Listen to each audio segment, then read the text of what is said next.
Broadcasting on the beach with Halftime Howie, and you know what? One of the best things that happened and with me and developing the show is I met Tommy Mundy. Tommy Mundy every week gets me amazing guests. He's working the beach, he's my beach promoter, and he got me an unbelievable guest right now. He's a nationally ranked tennis player for University of Penn. He's a nationally ranked beach tennis player. Let's give it up for Alex Jordan. Alex, first of all, welcome to the show. Nice. Well, Howie, it's a pleasure to be here, and I also like to thank my good friend Tom Mundy, who's also tried the beach tennis. Now, for those who don't know what beach tennis is, and you probably don't, okay, it's basically tennis players playing tennis on the beach. Obviously, the ball can't bounce, so the ball stays in the air. It ends up looking a lot like beach volleyball. So a lot of action, diving in the sand and all of that stuff. And Tommy's played the amateur event for a few years. I played on the pro tour for now 5 years. Been in Aruba, played in Italy, and it's just a lot of fun. It's going to be this Labor Day weekend coming up Riverside, right on the boardwalk. The Italians will be coming in. They'll try to win again. Oh, as they usually do, but it's going to be a lot of fun. Alex, you know, I can use the expression with you. You've had the best of both worlds. You're a great tennis player, and you're a great beach tennis player. How do you compare the two? Okay, well, first of all, I'm sure you can see I have a little gray hair. So as you get older, you can't quite cover the court as well. However, the sand is forgiving on the feet. You can dive. The people, even older than myself, play in their 50s and whatnot. So it's, but we have a lot of actually pro tennis players that have been in the top 100. I know Andre Agassi tried it out in Vegas.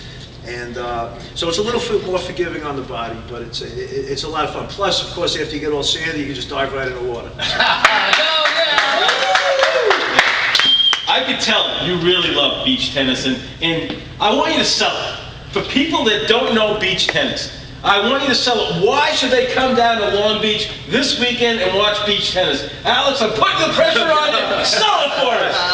Well, go, Alex. If anybody hasn't heard, there are going to be 12, 15-foot waves as a backdrop. So, I mean, the surfers are going to be doing their thing. We're going to be doing our thing. It's just going to be great. All right, let's give it up, Alex. Great job. You know, that's why we love Long Beach. Where can you find beach surfing, beach volleyball, everything only in Long Beach? This is by far the best city in America. And you know what I love? I was on the west side of Long Beach over the weekend, and the restaurants in Long Beach, they're always involved in fundraisers, helping people out. There's no city in America like Long Beach. Is Long Beach the best? Yeah! And that's a great way to segue into our next segment. This book is the talk of the town. Ray Adams told me he read this book in one night because he's a social studies teacher besides being a great wrestling coach. Let's give it up. The Images of America, Long Beach. It is the talk of the town. People love it. And let's give the floor to my friend Dave Rushfrog. Dave. Go, David! People love this book. So tell the people about this book because people love it and I want them to keep buying it and reading it. Thanks for having me again, Howie. The response to the book has been phenomenal. Everybody who comes up to me and the other authors says they found out stuff about Long Beach they never knew. Stores around town are selling out of it. We still have some at the museum, signed copies, but we're doing a special event actually on September 12th. We're having another author signing, and Roberta Fiore, who's the city historian of Long Beach, the official one, is going to give a talk on Long Beach, and she'll answer all your questions about the history of Long Beach, any questions you have after reading the book. But we're just so pleased with the response that we're getting, and the book's just going like gangbusters. And Dave, I spoke to Dave before the show, and I think Ray's going to like this idea. I think history is important, and this book obviously covers the great history of Long Beach. So what I want to do, Dave, is when high school starts at Long Beach, I want to get 2 or 3 high school students from Long Beach, incorporate them with your segment, so we can get the Long Beach high school kids involved with you talking about the great history of Long Beach. Are you up for the challenge? And what do you think about working with some of the high school kids who have a passion for history of Long Beach? Howie, I think that's a great idea, and we'd be happy to work with you on that.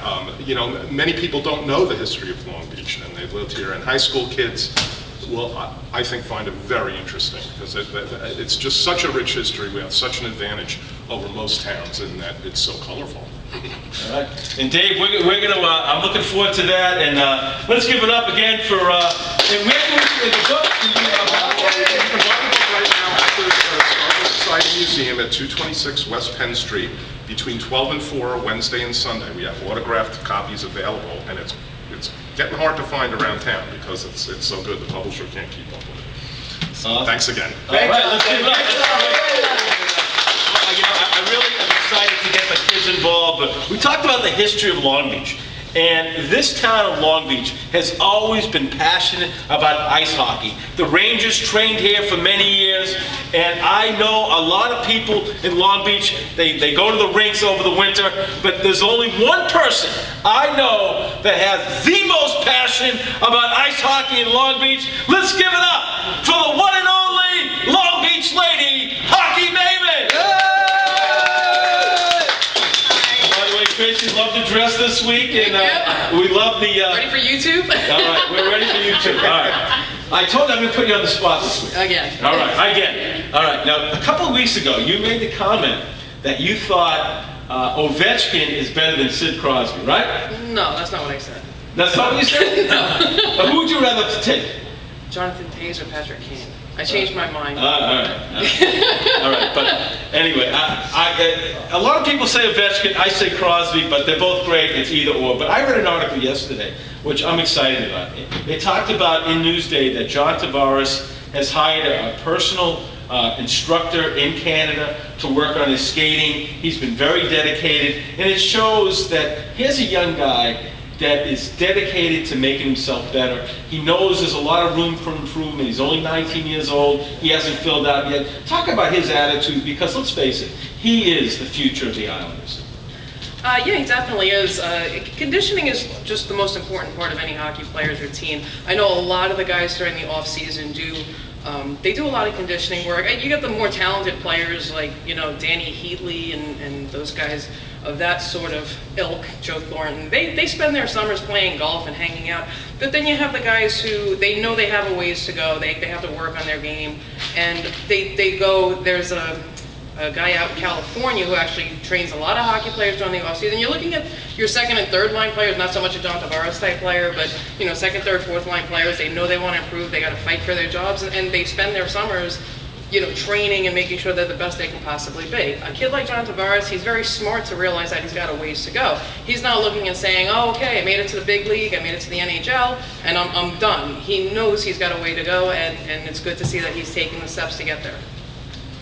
And let's face it, the Islanders are a young team, and they're only going to get better as the young players mature and come into themselves. And Tavares is a guy that I think within 3 or 4 years can be a 40, 50 goal scorer. I think he's got the hands, he's got the potential, and he looks like he has a work ethic. So I think that day can come as he matures. Definitely as he matures, you know, and as Garth Snow adds players to pass to him and play on the line with him. You know, I mean, he has wonderful chemistry with Matt Molson, but he definitely has the potential. That's why they drafted him, you know, first-round draft pick. And you know, I keep pointing to Kyle Oposo because he's developed so much over the past 2 or 3 seasons. It's spectacular to have seen it evolve in the NHL. So I think John Tavares has that very same potential. He needs to stick with his game and keep going at it. And one day, he certainly can be the, you know, Steve Stamkos up here, you know, like they have down in Tampa Bay. This kid, you know, finished a 50-goal scorer with Sidney Crosby last season. So, you know, Steve Stamkos didn't get his recognition. You know, like you say, Crosby and Ovechkin, they pretty much steal the limelight from these other wonderful players. But yeah, Tavares definitely one day is going to be one of those top goal scorers in the league. That's awesome. All right, we're going to take a break. Let's give it up for the Long Beach Lady Hockey And as hockey comes and the winter comes, anything you want to know about hockey, the Long Beach Lady Hockey Maven. All right, we have a special presentation coming up to the Vision of Hope and Long Beach Wrestling after the break. Guys, the best city in Long Island is Long Beach!